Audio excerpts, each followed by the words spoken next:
বিসমিল্লাহির রহমানির রহিম। সুপ্রিয় শিক্ষার্থী বন্ধুরা, তোমরা জানো আজকে আমরা তোমাদের উদ্দেশ্যে আরও একটি গুরুত্বপূর্ণ বিষয় নিয়ে আলোচনা করার জন্য আসার কথা। আশা করি তোমরা এই কঠিন মহামারী করোনার এই কঠিন পরিস্থিতিতে ভালো আছো, সুস্থ আছো। তোমাদের প্রতি সেই শুভ কামনা রেখে আজকের ক্লাসের কার্যক্রম শুরু করছি। সুপ্রিয় শিক্ষার্থী বন্ধুরা, আমরা তোমাদেরকে পূর্বে জানিয়েছি আজকে আমাদের অনার্স তৃতীয় বর্ষের অত্যন্ত গুরুত্বপূর্ণ একটি বিষয়, course management accounting in English এর খুবই গুরুত্বপূর্ণ একটি অধ্যায়, অর্থাৎ যে অধ্যায়টি তোমাদের বেশিরভাগ বিশ্ববিদ্যালয়ের পরীক্ষার ফাইনাল পরীক্ষার প্রশ্নে থেকে থাকে এবং যে অধ্যায়টি তোমরা অনেক সময় ভাবনা তোমাদের টেনশনের কারণ হয়ে দাঁড়িয়ে থাকে, সেই অধ্যায়টি নিয়ে আজকে তোমাদের উদ্দেশ্যে আমি হাজির হয়েছি। তোমরা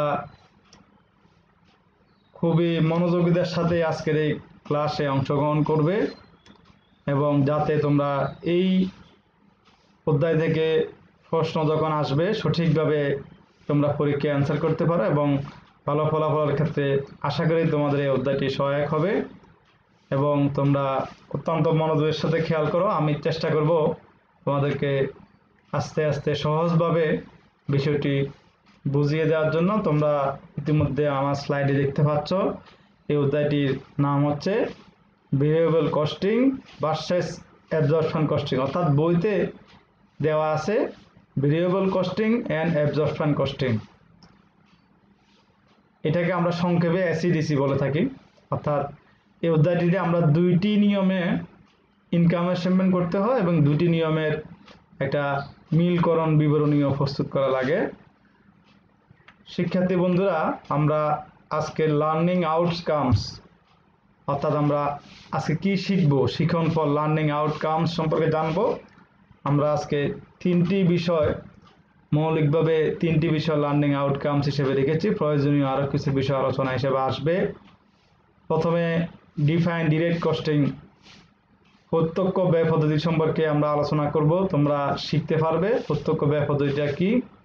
ডিফাইন অ্যাবজর্পশন কস্টিং, পরিশোষণ ব্যয় সম্পর্কে বা ব্যয় পদ্ধতিটা কি, তোমরা এই সম্পর্কে জানতে পারবে। Prepare income statement under direct costing and absorption costing, তোমরা প্রত্যক্ষ ব্যয় পদ্ধতি এবং পরিশোষণ ব্যয় পদ্ধতিতে আয় বিবরণী প্রস্তুত করতে পারবে আশা করি। আমরা বিষয়গুলো আলোচনা করার আগে অত্যন্ত দুটি বিষয় এখানে গুরুত্বপূর্ণ একটু আলোচনা আমাদের করতে হবে। একটা হচ্ছে প্রোডাক্ট কস্ট, একটা হচ্ছে পিরিয়ডিক কস্ট, পণ্য ব্যয় এবং কালীন ব্যয়। আগে আমরা একটু বুঝতে হবে প্রোডাক্ট কস্টটা কি। প্রোডাক্ট কস্ট মানে পণ্য ব্যয়, অর্থাৎ যে সকল ব্যয়সমূহ উৎপাদন প্রক্রিয়ার সাথে জড়িত। অর্থাৎ তুমি উৎপাদন করতে গিয়ে পণ্য উৎপাদন হওয়ার আগ পর্যন্ত যে ব্যয় হয়ে থাকে তাকে প্রোডাক্ট কস্ট বলা হয়। আর উৎপাদন হওয়ার পরবর্তীতে পণ্য বিক্রয় হওয়ার আগ পর্যন্ত সময়ের সাথে সম্পৃক্ত যে ব্যয় তাকে বলা হয় পিরিয়ডিক কস্ট। প্রোডাক্ট কস্ট মানে পণ্য ব্যয় আর পিরিয়ডিক কস্ট মানে হচ্ছে কালীন ব্যয়। যেমন আমি একটা উদাহরণ দিই, মনে করো আমার একটি ফার্নিচার উৎপাদনের কারখানা রয়েছে। মনে করো আমি এখানে আমার কারখানার বা একটা আমার টোটাল প্রতিষ্ঠানের তিনটা ইউনিট, একটা হচ্ছে আমার কারখানা বা ফ্যাক্টরি, আর একটা হচ্ছে আমার অফিস, আর একটা হচ্ছে আমার শোরুম। তাহলে কারখানা বা ফ্যাক্টরি হচ্ছে যেখানে আমি পণ্য উৎপাদন করে থাকি। মনে করো আমি ফার্নিচার উৎপাদন করতেছি, কাঁচামাল হিসাবে আমি গাছ ক্রয় করেছি, সেটাকে সিরাই করেছি, কারখানায় এনে ফিনিশিং করেছি, সেটাকে কাটিং ফিটিং করে বেঞ্চ বা টেবিল আমি অথবা যে কোনো ফার্নিচার উৎপাদন করেছি। তাহলে উৎপাদন হওয়া পর্যন্ত মানে একটা পণ্য ফাইনালি আমি যদি শেয়ার উৎপাদন করি তাহলে শেয়ার ব্যবহার উপযোগী করা পর্যন্ত অর্থাৎ উৎপাদন হওয়া পর্যন্ত যে খরচ তাকে বলা হবে প্রোডাক্ট কস্ট। আর উৎপাদন হয়ে যাওয়ার পরেও কিন্তু আমাদের কাজ শেষ না, আমরা এই আমাদের উৎপাদিত পণ্য বিক্রি করার জন্য শোরুমে স্থানান্তর করতে হয়, সেখানে এগুলো প্রদর্শন করা হয়, এগুলো বিক্রয় করতে গেলে আমার আরও অন্যান্য খরচ, অ্যাডভার্টাইজিং কস্ট, বিজ্ঞাপন খরচ থাকতে পারে, আমার সেলসম্যান স্যালারি, বিক্রয় কর্মীর বেতন থাকতে পারে, আমার শোরুমস ম্যানেজার স্যালারি, শোরুমের ম্যানেজারের বেতন থাকতে পারে, শোরুমস রেন্ট, শোরুমের ভাড়া থাকতে পারে, এভাবে অনেকগুলো খরচ থাকতে পারে। এই খরচ ছাড়াও আমি আমার শোরুম এবং ফ্যাক্টরি দুটিকে কন্ট্রোল করার জন্য, নিয়ন্ত্রণ করার জন্য আমার অফিস থেকে থাকে। এই অফিসের সাথে সম্পর্কিত যাবতীয় খরচ, কারণ আমি আমার ফ্যাক্টরিকে সঠিকভাবে পরিচালনা করার জন্য, তারপরে আমার শোরুমকে সঠিকভাবে পরিচালনা করার জন্য আমার অফিস থাকবে, সেখানে অফিসের ভাড়া, office rent, office manager salary, office electricity bill, এভাবে অফিসের যাবতীয় খরচগুলো কিন্তু আমার করতে হবে।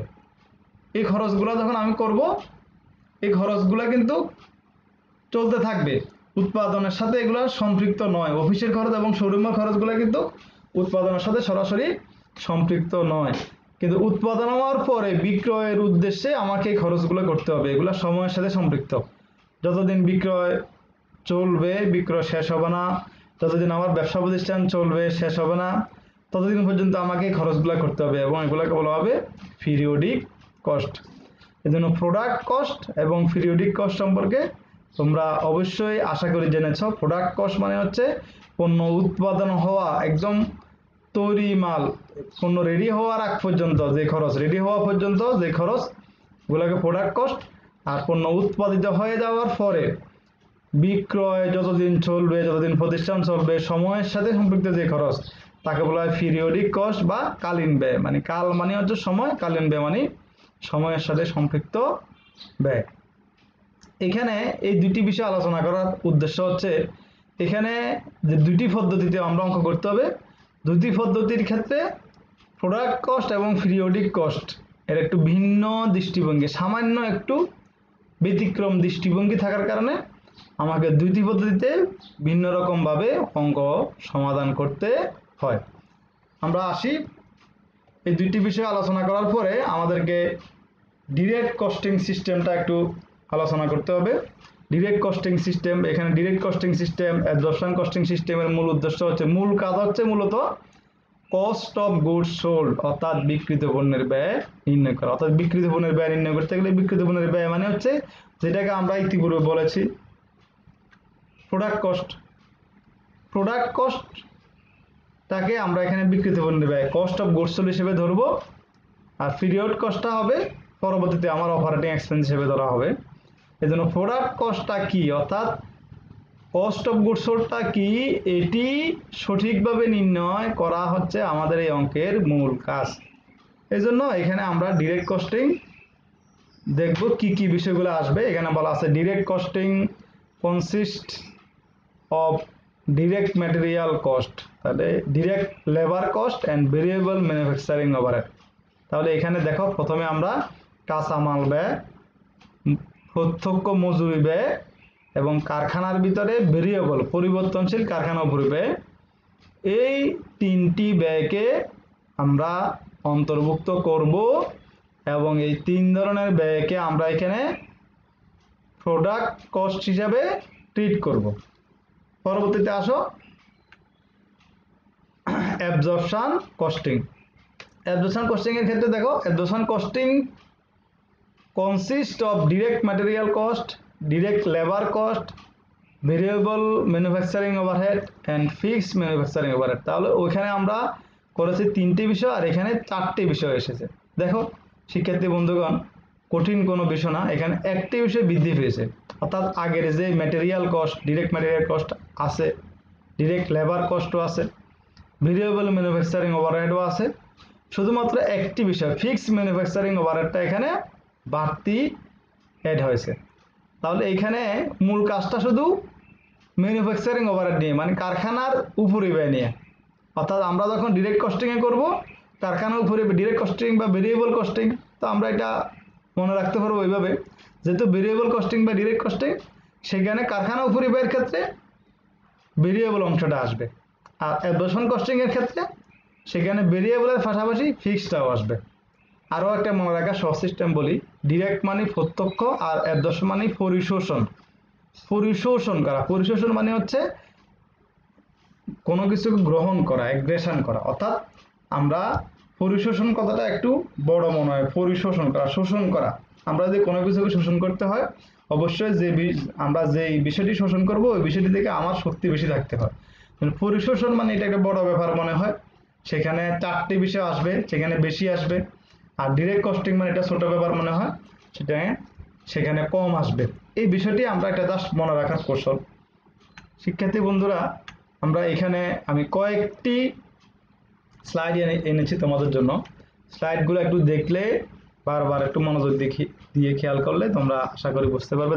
যেমন এখানে দেখো, ওভারভিউ ভেরিয়েবল অ্যাবজর্পশন কস্টিং, ওভারভিউটা আমরা এখানে দিয়েছি। দেখো, ভেরিয়েবল কস্টিং এর ক্ষেত্রে প্রোডাক্ট কস্ট হিসেবে আমরা 3টি বিষয়কে নিয়ে আসবো: direct material, direct labour, variable manufacturing overhead, আর বাকি 3টা পিরিয়ড কস্ট হিসেবে আসবে: fixed manufacturing overhead, variable selling and administrative overhead. একটু বলে রাখি, সেলিং এন্ড অ্যাডমিনিস্ট্রেটিভ ওভারহেড হচ্ছে বিক্রয় এবং প্রশাসনিক উপরিব্যয় বা বিক্রয় বা প্রশাসনিক খরচ। অর্থাৎ এই যে আমি বললাম 3টা ইউনিট কারখানার সাথে সম্পর্কিত যে খরচগুলো, এগুলো direct material, direct labour, manufacturing overhead, fixed এবং ভেরিয়েবল এতটুকুর ভিতরে সীমাবদ্ধ।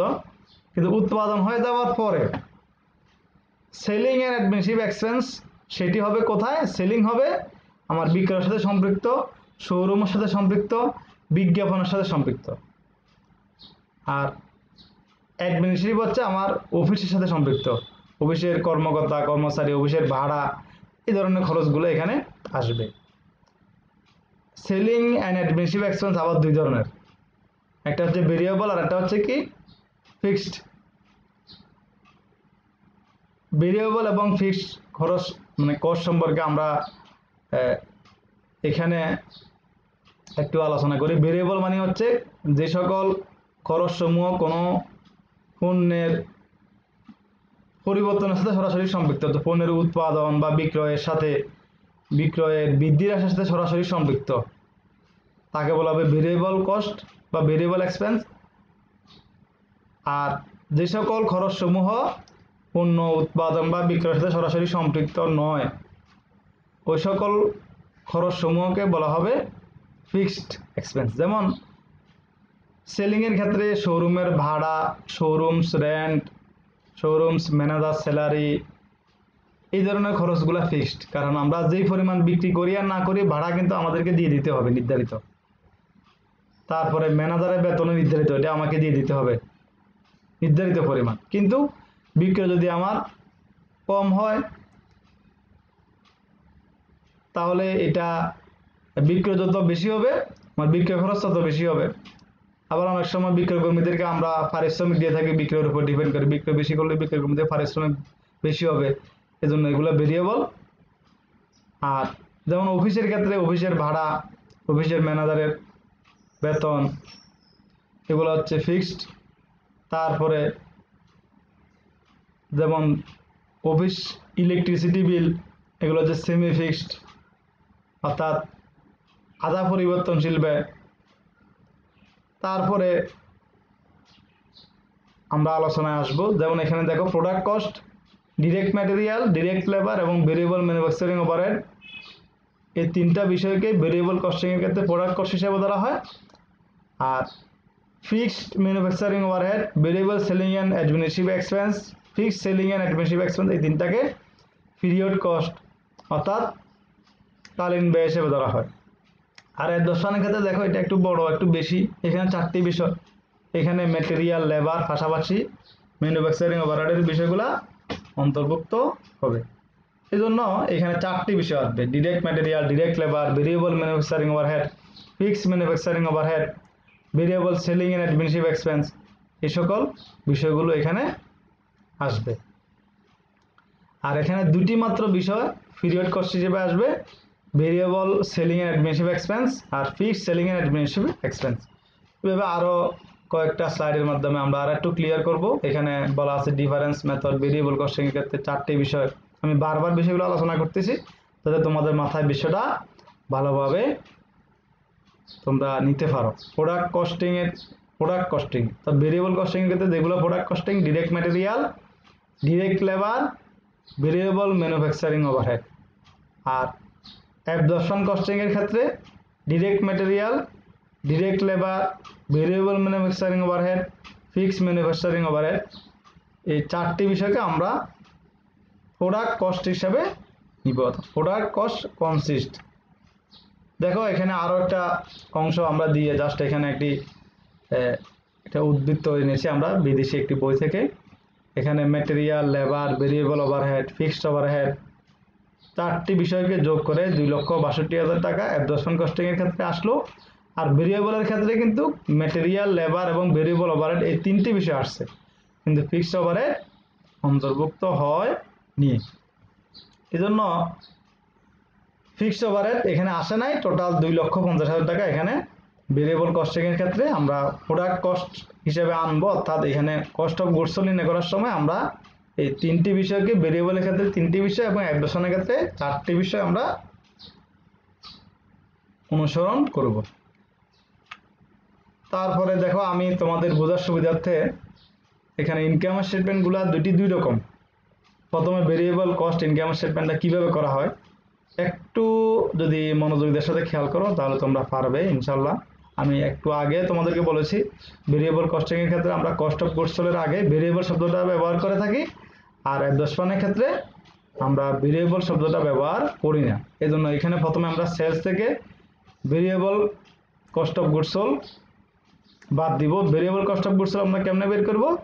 আমাদের ওপেনিং ইনভেন্টরি, তারপরে variable cost of goods manufacture, variable cost of goods manufacture যোগ করার পরে ক্লোজিং ইনভেন্টরি আমরা বাদ দিব।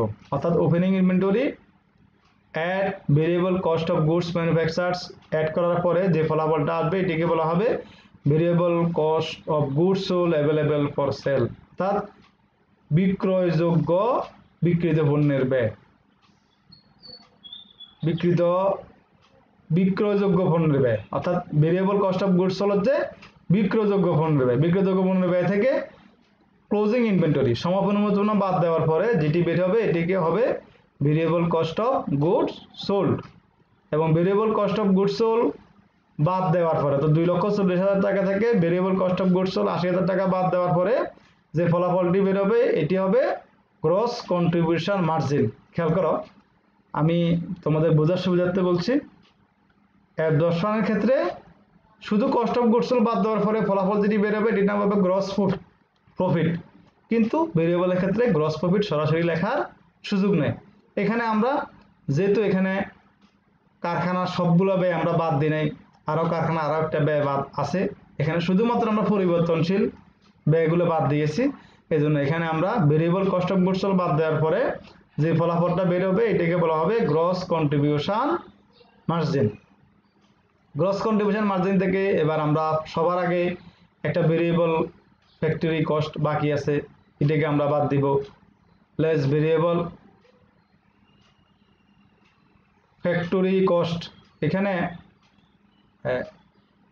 ভেরিয়েবল কস্ট আরেকটা বাকি আছে, এটা আমরা বাদ দিব। Variable cost, variable marketing administrative expense আছে, এটি আমরা বাদ দিব। বাদ দেওয়ার পরে যে ফলাফলটি হবে এটিকে বলা হবে কন্ট্রিবিউশন মার্জিন। আগে হবে গ্রস কন্ট্রিবিউশন মার্জিন, পরে আরেকটা ভেরিয়েবল কস্ট বাকি আছে মার্কেটিং অ্যাডমিনিস্ট্রেটিভ এক্সপেন্স, ওই ভেরিয়েবল কস্টটা বাদ দেওয়ার পরে হবে কন্ট্রিবিউশন মার্জিন। এবার লেস পিরিয়ডিক এক্সপেন্স অথবা এটাকে আমরা অপারেটিং এক্সপেন্স বলে থাকি। অপারেটিং পিরিয়ডিক এক্সপেন্স দুটি বাদ দিব, যেগুলোকে আমরা বলেছি সম্পৃক্ত, অর্থাৎ পিরিয়ড এক্সপেন্স হিসেবে ধরা হবে কোনটি? এখানে ওই যে আমরা বলেছি 3টি বিষয়কে ধরা হবে প্রোডাক্ট কস্ট হিসাবে, আর বাকি গুলাকে ধরা হবে পিরিয়ড কস্ট। তো পিরিয়ড কস্ট গুলাকে আলাদা করে এখানে fixed manufacturing expense, fixed duty কস্টকে আমরা এখানে 3টি ছাড়া মোট 6টি কস্ট নিয়ে এখানে কাজ আছে। 3টিকে আমরা কস্ট অফ গুডস সোল্ডের ভিতরে ভেরিয়েবল কস্ট অফ গুডস সোল্ডের ভিতরে দিয়ে দিলাম, আর বাকি 3টির ভিতরে প্রথমে ভেরিয়েবলটা আমরা বাদ দিয়ে কন্ট্রিবিউশন মার্জিনটা বার করব, ক্লিয়ার। তারপরে ফিক্সড ম্যানুফ্যাকচারিং এক্সপেন্স এবং ফিক্সড মার্কেটিং অ্যান্ড এক্সপেন্স এই দুটি যোগ করার পরে 55,000 টাকা বাদ দেওয়ার পরে আমার নেট অপারেটিং ইনকাম বা নেট ইনকাম বের হয়ে গেল কত টাকা? 6,50,000 টাকা। এটি জাস্ট একটা উদাহরণের সাহায্যে একটা স্লাইড দেখানো। তার পরবর্তীতে দেখো অ্যাবজর্পশন কস্টিং এর ইনকাম স্টেটমেন্টটা কতটুকু ভিন্ন হয় আমরা এখানে দেখো একটু ভিন্নভাবে এখানে উপস্থাপন করছে। আমরা অঙ্ক করার ক্ষেত্রে আর একটু ভিন্নভাবে উপস্থাপন করব। এখানে সেলস থেকে আমরা সরাসরি কস্ট অফ গুডস সোল্ড বাদ দেব। সরাসরি কস্ট অফ গুডস সোল্ড বাদ দিতে গেলে এখানে যে বিষয়গুলো আসবে direct material, direct labour, variable overhead cost, fixed overhead cost. এগুলো ওভারহেড বলতে এগুলো কি হবে? Factory overhead, variable factory overhead cost আর ফিক্সড ফ্যাক্টরি ওভারহেড কস্ট। এই বিষয়গুলো সমন্বয়ে আমরা কস্ট অফ গুডস সোল্ড বের করব, অথবা এটাকে আমরা একটু ভিন্নভাবে করতে পারি। বিগিনিং ইনভেন্টরি এর প্রোডাকশন কস্ট অথবা manufacturing cost less ending inventory বাদ দেওয়ার পরে আমার কস্ট অফ গুডস সোল্ড বের হবে। সহজ কথা, কস্ট অফ গুডস সোল্ড বাদ দেওয়ার পরে এখানে গ্রস মার্জিন বা গ্রস প্রফিট আসবে। এরপরে আমরা এখানে বাকিগুলোকে আমরা অপারেটিং এক্সপেন্স হিসেবে বাদ দিব। Selling, general and administrative expense, এগুলো আমরা দুইটি খরচকে আমরা এখানে বাদ দিব। Variable selling and administrative expense, fixed selling and administrative expense, দুইটি খরচ বাদ দেওয়ার পরে total selling, general and administrative expense 1,40,000 টাকা বাদ দেওয়ার পরে ডাইরেক্ট আমার নেট ইনকাম হয়ে যাবে। তাহলে আমরা পার্থক্যটা নিশ্চয় বুঝতে পারছি এবং আরও চেষ্টা করব আমাদের পরবর্তী অঙ্কের মাধ্যমে আমরা বিষয়গুলো তোমাদেরকে একটু বুঝিয়ে দেওয়ার।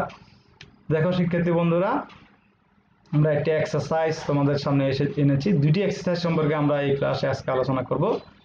আমরা দুটি এক্সারসাইজের মাধ্যমে ধাপে ধাপে অঙ্কগুলা বোঝার চেষ্টা করব। Exercise 1, unit product cost under variable and absorption costing. এটা আমরা এখানে ইউনিট প্রোডাক্ট কস্ট অর্থাৎ উৎপাদনের একক প্রতি ব্যয় আমরা নির্ধারণ করব এর মাধ্যমে। এখানে একটি কোম্পানির কথা বলা আছে, bike manufacturing company present the following data for 2011 সালের জন্য বাইক ম্যানুফ্যাকচারিং কোম্পানির কিছু তথ্য নিম্নে দেওয়া হলো। ওপেনিং ইনভেন্টরি 0 ইউনিট, তাদের কোনো প্রারম্ভিক পণ্য ছিল না। ইউনিট সেলস, তাদের বিক্রিত পণ্য 8,000 ইউনিট। ইউনিট প্রোডাকশন, উৎপাদিত পণ্য তাদের 10,000 ইউনিট। ইউনিটস ক্লোজিং ইনভেন্টরি, সমপরিমাণ পণ্য তাদের 2,000 ইউনিট। ইউনিটস ডিরেক্ট ম্যাটেরিয়াল টাকা 240, অর্থাৎ প্রতি ইউনিটে তাদের প্রত্যক্ষ কাঁচামাল লাগে 240 টাকা। ডিরেক্ট লেবার প্রত্যক্ষ মজুরি লেগেছে 280 টাকা। ভেরিয়েবল ম্যানুফ্যাকচারিং ওভারহেড পরিবর্তনশীল কারখানা পরিব্যয় 100 টাকা। Variable selling and administrative expense পরিবর্তনশীল বিক্রয় এবং প্রশাসনিক পরিব্যয় 40 টাকা করে প্রতিটি। ফিক্সড ম্যানুফ্যাকচারিং ওভারহেড স্থায়ী কারখানা পরিব্যয় দেওয়া আছে 12 লক্ষ টাকা। Fixed selling and administrative expense এবং স্থায়ী বিক্রয় এবং প্রশাসনিক ব্যয় দেওয়া আছে 8 লক্ষ টাকা। এই ইনফরমেশনগুলোর আলোকে আমরা এখানে দুটি বিষয় নির্ণয় করতে হবে। Requirement, compute the unit product cost of one bike, তোমাকে প্রতিটা বাইকের ইউনিট প্রোডাক্ট কস্ট বের করতে হবে কোন কোন সিস্টেমে? অ্যাবজর্পশন কস্টিং সিস্টেম এবং ভেরিয়েবল কস্টিং সিস্টেম। তাহলে আমরা দুটি পদ্ধতিতে ইউনিট প্রোডাক্ট কস্ট বের করব। বিষয়টি আমরা এখানে লিখেছি অত্যন্ত সুন্দরভাবে। তোমরা দেখো, কম্পিউটেশন বা calculation of unit product cost. দেখো এখানে প্রথমে অ্যাবজর্পশনে দেখো 4টি বিষয় আমরা লিখেছি। ডিরেক্ট ম্যাটেরিয়াল কস্ট আমাদের প্রশ্নে প্রতি ইউনিট 240 টাকা করে দেওয়া আছে। ডিরেক্ট লেবার কস্ট টাকা 280, ভেরিয়েবল ম্যানুফ্যাকচারিং ওভারহেড টাকা 100। এই তিনটি বিষয় সরাসরি আমার উদ্দীপকে সরাসরি দেওয়া আছে। আর ফিক্সড ম্যানুফ্যাকচারিং ওভারহেড 100 to 20, 120 টাকা, এটি আমাদেরকে নির্ণয় করতে হবে। কিভাবে? আমাদের এখানে দেখো যে ইনফরমেশনটা আমাদের দেওয়া আছে সেই ইনফরমেশনে বলা আছে আমরা উৎপাদন করেছি 10,000 ইউনিট। তাহলে দেখো 10,000 ইউনিট উৎপাদন করতে গিয়ে আমার ম্যানুফ্যাকচারিং ওভারহেড খরচ হয়েছে 12 লক্ষ টাকা। তাহলে 12 লক্ষ টাকা যদি 10,000 ইউনিটের জন্য খরচ হয় তাহলে এক ইউনিটের জন্য 120 টাকা। আমি নিচে আবার এটি স্টার চিহ্ন দিয়ে ক্যালকুলেশনটা দেখিয়ে দিলাম যে 12 লক্ষ টাকাকে 10,000 ইউনিট দ্বারা ভাগ দেওয়ার পরে প্রতি ইউনিটে আমার ফিক্সড ম্যানুফ্যাকচারিং ওভারহেড খরচ হলো 120 টাকা। তাহলে মোট ইউনিট প্রোডাক্ট কস্ট 740 আর ভেরিয়েবল কস্টিং এর ক্ষেত্রে সরাসরি যে বিষয়গুলো দেওয়া আছে, ডিরেক্ট ম্যাটেরিয়ালস টাকা 240, ডিরেক্ট লেবার টাকা 280, ভেরিয়েবল ম্যানুফ্যাকচারিং ওভারহেড টাকা 100। এই তিনটি বিষয়কে যোগ করে এখানে ইউনিট প্রোডাক্ট কস্ট 620 টাকা নির্ণয় করা হয়েছে। একটা নোটিশ বা নোট এখানে দেওয়া আছে, that the fixed manufacturing overhead cost has not been included while computing cost one by under variable costing system। অর্থাৎ এখানে বলা আছে যে ভেরিয়েবল কস্টিং সিস্টেমের ক্ষেত্রে ফিক্সড ম্যানুফ্যাকচারিং কস্টটা অন্তর্ভুক্ত হবে না, যেহেতু আমার সিস্টেমে এখানে ম্যানুফ্যাকচারিং কস্টের ভিতরে ফিক্সডটা ভেরিয়েবল কস্টিং সিস্টেমের ক্ষেত্রে আসবে না, এজন্য এটি এখানে অন্তর্ভুক্ত করা হয়নি। বিষয়টি এখানে ব্যাখ্যা করে দেওয়া হলো। আমরা একটি এক্সাম্পল বা এক্সারসাইজ আমরা শেষ করেছি। আরেকটি এক্সারসাইজ আমাদের জন্য খুবই গুরুত্বপূর্ণ, যেটি আমাদের সি পার্টে বিষয়গুলো এসে থাকে। এই এক্সারসাইজটা আমরা এখানে দেখব। The following particulars are available from the books of Sakib and company. Opening inventory 2000 unit, ending inventory 3000 unit, production during the year 9000 unit, normal plant capacity. অর্থাৎ নর্মাল প্ল্যান্ট ক্যাপাসিটি মানে হচ্ছে তাদের স্বাভাবিক উৎপাদন ক্ষমতা, অর্থাৎ তাদের স্বাভাবিক উৎপাদন ক্ষমতা 10,000 ইউনিট। স্বাভাবিকভাবে যদি তারা কাজ করে 10,000 ইউনিট উৎপাদন করে থাকে, অনেক সময় বিভিন্ন কারণে বেশি উৎপাদন হয়ে যেতে পারে, অনেক সময় কমও হতে পারে। যে নর্মাল ক্যাপাসিটি হচ্ছে তারা স্বাভাবিকভাবে 10,000 ইউনিট উৎপাদন করার কথা, সেটি 10,000 ইউনিট এখানে দেওয়া আছে। কস্ট অ্যানালাইসিস, তাদের এখানে তাদের যে কস্টগুলো, যে ব্যয়গুলো বিশ্লেষণ করে বলা আছে যে সেলিং প্রাইস পার ইউনিট 40 টাকা, ডিরেক্ট ম্যাটেরিয়াল পার ইউনিট 20 টাকা, ডিরেক্ট লেবার পার ইউনিট 6 টাকা, variable factory overhead per unit 4 টাকা, আর ফিক্সড ফ্যাক্টরি ওভারহেড পার ইয়ার 10,000 টাকা দেওয়া আছে। এটা ফিক্সড, পুরো বছরে আমার 10,000 টাকা ফ্যাক্টরি ওভারহেড কস্ট হবে। আর administrative and selling overhead variable হবে টোটাল 4,000 টাকা, আর ফিক্সড হবে টোটাল 12,000 টাকা। প্রিপেয়ার ইনকাম স্টেটমেন্ট ইউজিং, রিকোয়ারমেন্টে বলা আছে যে আমরা ইনকাম স্টেটমেন্ট প্রস্তুত করতে হবে using direct costing and absorption costing system. পাশাপাশি আমাদেরকে এখানে রিকনসিলিয়েশন স্টেটমেন্টও প্রস্তুত করতে হবে। শিক্ষার্থী বন্ধুরা, আমরা তোমাদের সামনে প্রথমে একটা ওয়ার্কিং আমাদেরকে করতে হবে।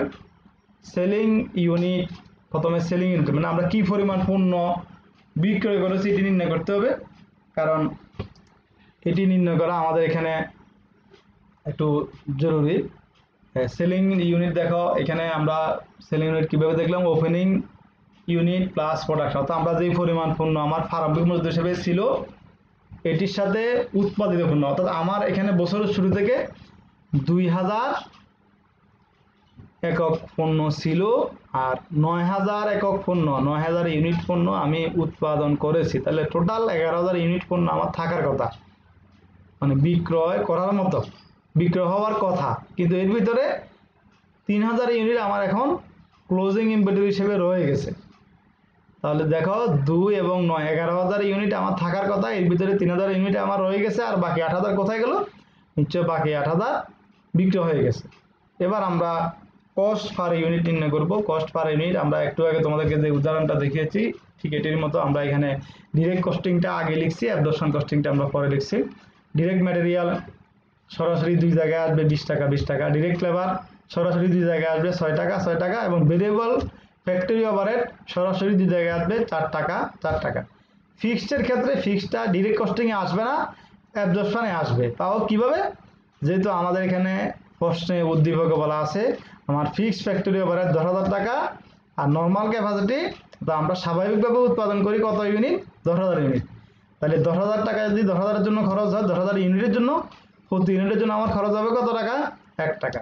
তাহলে টোটাল আমার এখানে অ্যাবজর্পশনের ক্ষেত্রে আমি ফিক্সড ফ্যাক্টরি ওভারহেড 1 টাকা উল্লেখ করছি, ডিরেক্টের ক্ষেত্রে ওটি আনি নাই, যার কারণে total cost under direct costing, total cost under direct costing টাকা 30, আর আন্ডার অ্যাবজর্পশন কস্টিং টাকা 31।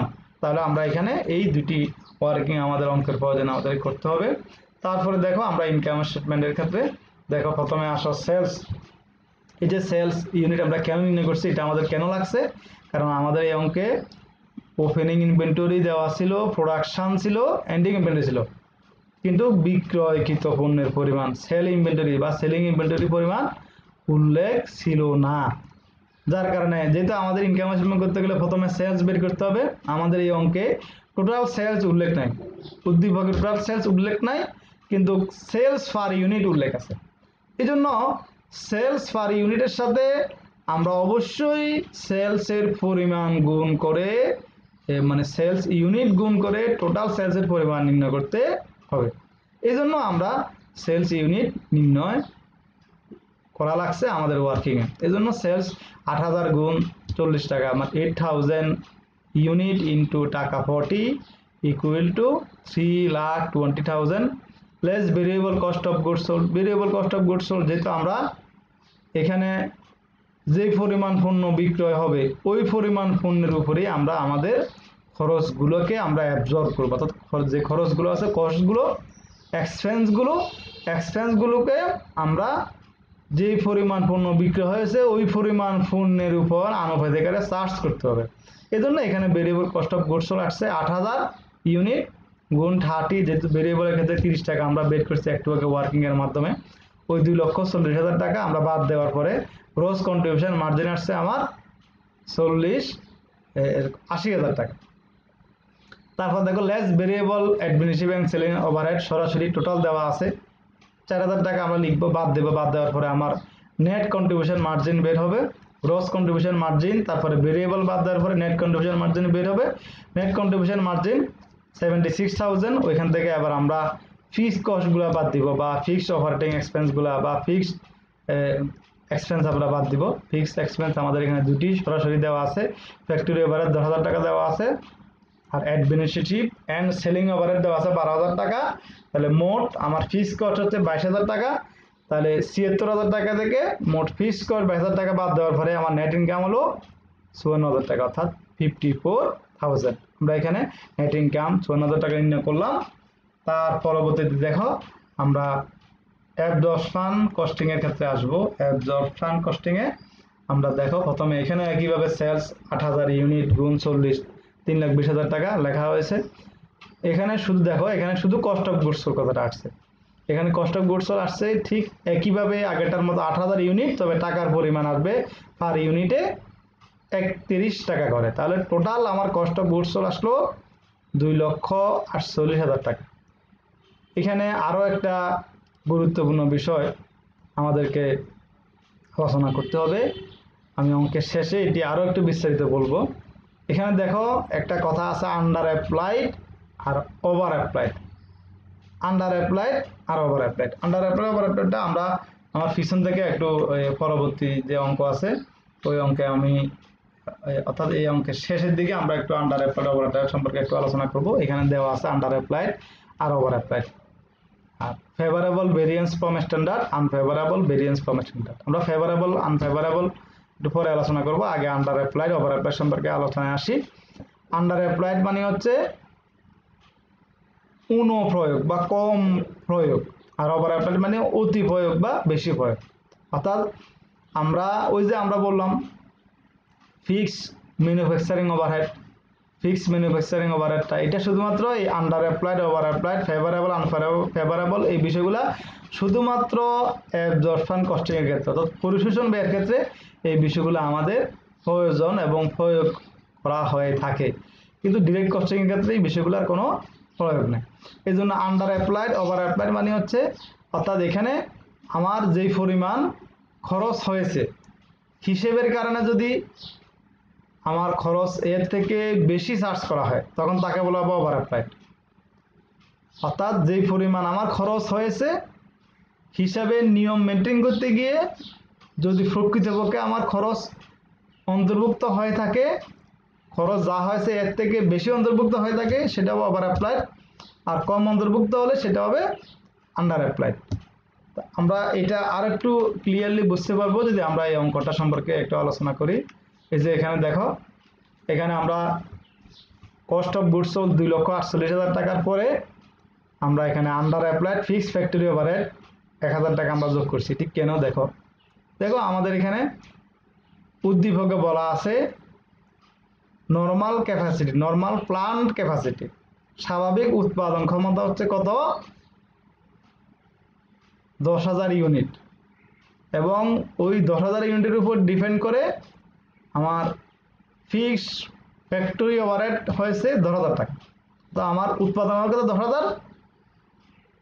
আর আমার উৎপাদন খরচ হলো 10,000। 10,000 ইউনিটের জন্য 10,000 টাকা খরচ হওয়ার কথা স্বাভাবিক নিয়ম অনুযায়ী, যেহেতু এটা ফিক্সড। উৎপাদন বেশি হোক আর কম হোক, ফিক্সড কস্টটা আমার ফিক্সড থাকবেই। এই জন্য আমি দেখো এখানে ওই যে 10,000 টাকা আমরা এখানে যে কাজটা করছি, দেখো একটু দেখলে তোমাদের জন্য বিষয়গুলো বুঝতে সুবিধা। দেখো এখানে আমরা ফিক্সড ফ্যাক্টরি বাইরে 10,000 ইউনিট দ্বারা 10,000 টাকাকে 10,000 ইউনিট দ্বারা ভাগ দিয়ে আমরা 1 টাকা হিসেবে এনেছি। দেখো এখানে 1 টাকা আমরা হিসেবে এনেছি। কিভাবে? 10,000 ইউনিটকে 10,000 দ্বারা ভাগ দেওয়া পারে, কিন্তু আমাদের এই অঙ্কে প্রকৃতপক্ষে উৎপাদন হয়েছে কত? 9,000। প্রকৃতপক্ষে আমার উৎপাদন হয়েছে কত? 9,000। এখন হওয়ার কথা 10,000, কিন্তু হয়েছে কত? 9,000।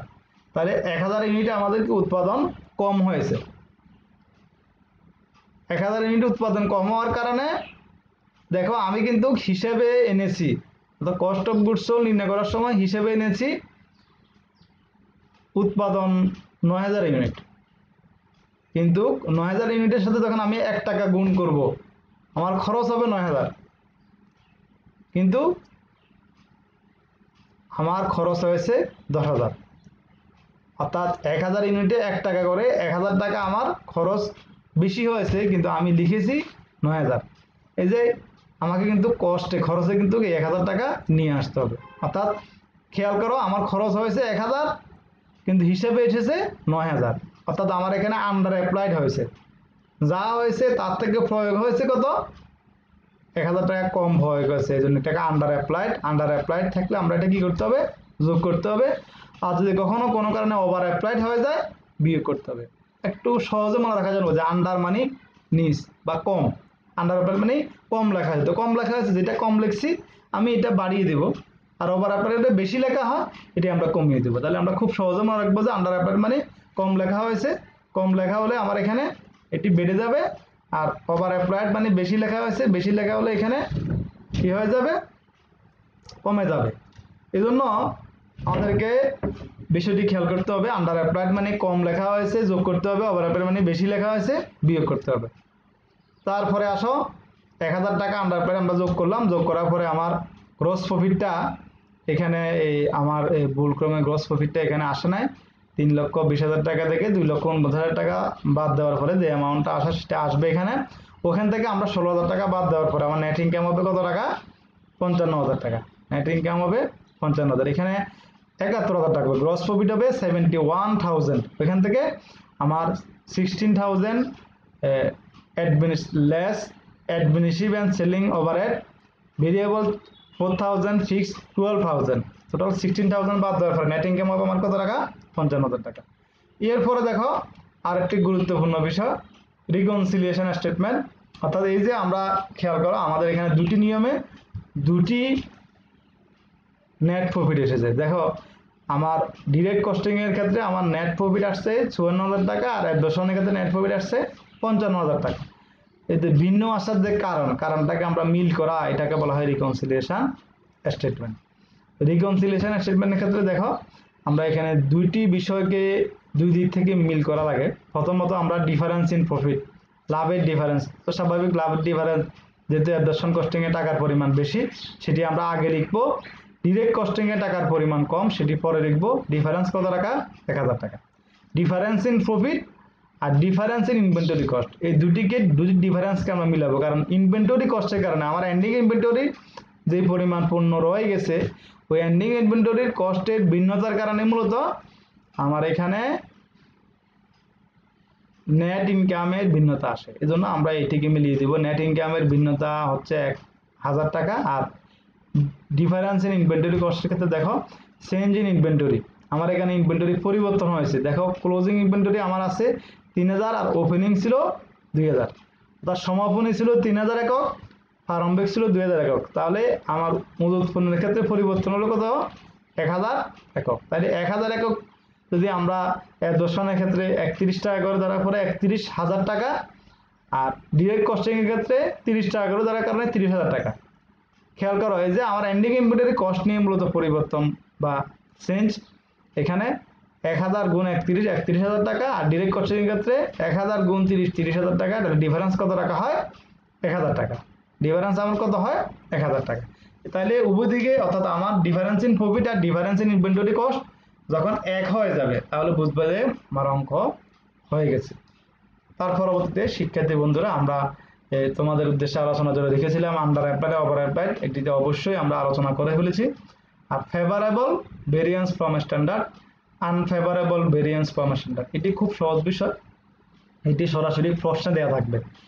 যেমন আন্ডার অ্যাপ্লাইড ওভার অ্যাপ্লাইডটা একটু কঠিন, এটি আমরা বের করতে হয় কি পরিমাণ আছে, এটি আমরা আলোচনা করেছি। কিন্তু ফেভারেবল আনফেভারেবলটা বের করা লাগবে না, সরাসরি দেওয়া থাকবে।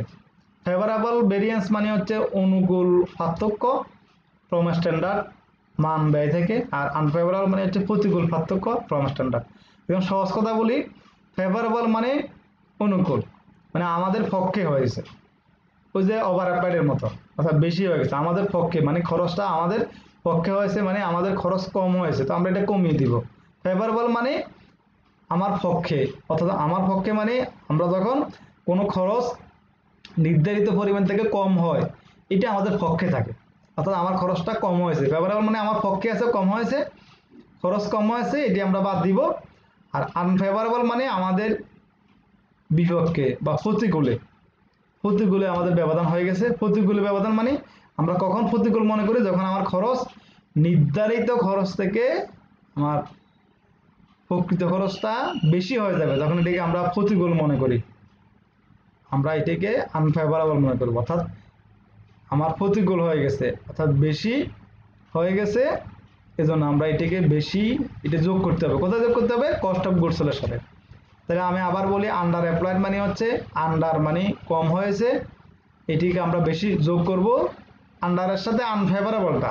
আনফেভারেবল মানে হচ্ছে খরচটা বেশি হয়েছে, এটি যোগ করব। তাহলে সহজভাবে মনে রাখার সিস্টেমটা বলতেছে আন বা আনফেভারেবল বা আন্ডার।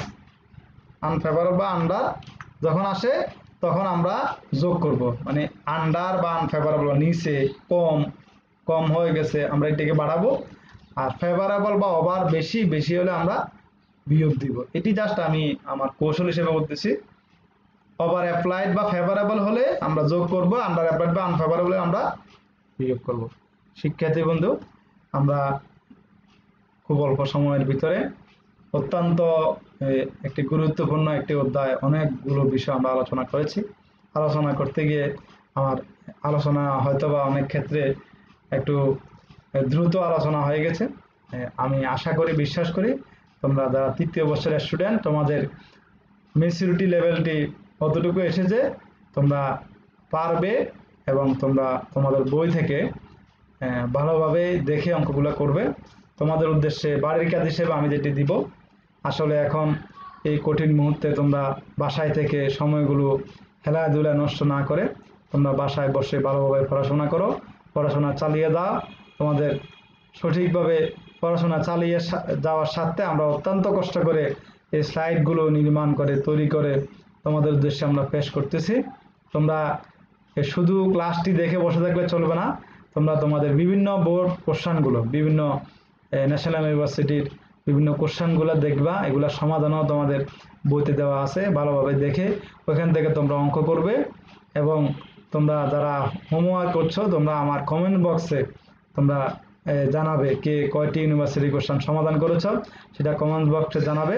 সর্বশেষ আমি যেটি বলবো, যে আমি আমার ক্লাসগুলো তোমাদের যে ফেজের মাধ্যমে আমি দিয়ে থাকি, অর্থাৎ যে ফেজে দিয়ে থাকি, আমার ফেজ এবং আমার AF অনলাইন একাডেমি আমার ফেজ এবং আমার ইউটিউব চ্যানেল একই নামে তোমরা সাবস্ক্রাইব করবে। তোমরা সবাই সাথে থাকো, ভালো থাকো, সুস্থ থেকো এবং 100% সরকারি স্বাস্থ্যবিধি মেনে চলো, এই আশাবাদ ব্যক্ত রেখে আমরা সেই স্বপ্ন কথা বলবো। আমরা প্রতিদিন স্বপ্ন দেখি কখন কলেজ খুলবে, আমরা কলেজে আসব, আবার তোমাদের সাথে আমাদের দেখা হবে, আবার কলেজের ক্যাম্পাসটি আমাদের প্রিয় ছাত্রছাত্রীদের পদচারণায় মুখরিত হবে। সেই স্বপ্ন বাস্তবায়নের জন্য মহান আল্লাহ রাব্বুল আলামিন আমাদেরকে হায়াত দারাজ করুক, এই আশা রেখে আমি আমার আজকের ক্লাসের কার্যক্রম সমাপ্ত ঘোষণা করছি। আল্লাহ হাফেজ। আসসালামু আলাইকুম।